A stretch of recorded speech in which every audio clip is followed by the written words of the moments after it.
Hello guys, নমস্কার। শান্তা বলকে সবাইকে স্বাগতম বন্ধুরা। আমি জীবন সম্পর্কে কিছু গুরুত্বপূর্ণ টপিক নিয়ে আলোচনা করতে আসলাম বন্ধুরা।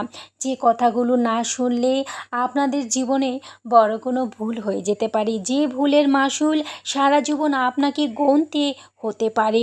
তাই বলছি বন্ধুরা, যারা বিয়ে করেছেন তারা তো করেছেনই, আর যারা না করেছেন তাদেরকে বলছি, সুন্দরের পূজারী না হয়ে গুণের পূজারী হন বন্ধুরা।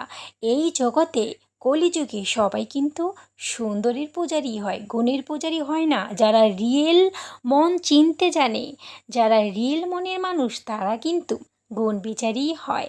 তারা কিন্তু রূপ দেখে পাগল হয় না বন্ধুরা। কথাই বলে সুন্দরের মধ্যে পোকা থাকে। তো লাইফ পার্টনার চয়েস করতে গেলে অবশ্যই যার মধ্যে সৎ ভাব, সৎ জ্ঞান, সৃষ্টিকর্তার প্রতি ভালোবাসা, মানুষের প্রতি দয়া, সাহায্য করার মনোভাব আছে, সেরকম মানুষ খুঁজে বের করুন। আল্লাহর কাছে, সৃষ্টিকর্তার কাছে প্রার্থনা করুন যাতে আপনাকে সে সুন্দর মনের একটা মানুষ দেয়। কথায় বলে সৃষ্টিকর্তার কাছে কিন্তু চাইতে হয় না, উনি এমনিই দেয়। হয়তো অনেকে বলে এটা ভাগ্য। সৃষ্টিকর্তা বলেছেন, ভাগ্য তো তোমার কর্মের উপর নির্দিষ্ট।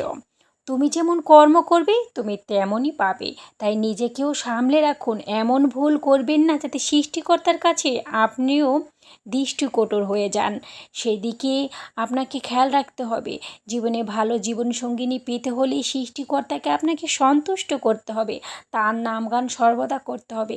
তাহলেই তো আপনি ভালো কিছু পাবেন। সকলকে ভালো রেখেই নিজেকে ভালো থাকতে হবে।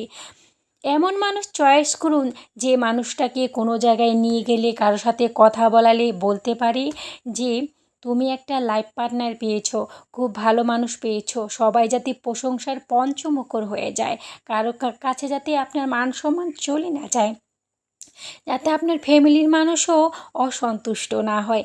সব দিকে খেয়াল রেখে যদি একটু করতে পারেন, তাহলে দেখবেন জীবনে আপনি অনেক প্রাণবন্ত থাকতে পারবেন, সুখী হতে পারেন।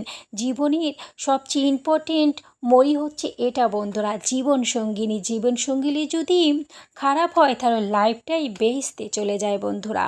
তো বন্ধুরা, এই বিষয়টা খেয়াল রেখেই বিয়ে শাদী করবেন। বিয়ে শাদির বিষয়ে কখনই হুটহাট তাড়াহুড়া করবেন না। কে কী বলল তাতে কান দেওয়ার দরকার নেই। সংসার করবেন আপনি, আপনি যাচাই বাছাই করে নিন, না হলে কিন্তু জীবনে দুঃখের সীমা থাকবে না। তো বন্ধুরা, আমার এই কথাটা কেমন লাগলো অবশ্যই জানাবে। যদি ভিডিওটা ভালো লেগে থাকে তবে লাইক, কমেন্ট, শেয়ার করে অন্যের মাঝে ছড়িয়ে দেন। অন্যরা যেন জীবন সম্পর্কে বুঝতে পারে, জানতে পারে। আপনারা আমার থেকে অনেক ভালো জানেন, তবুও বললাম সবার ভালোর জন্য।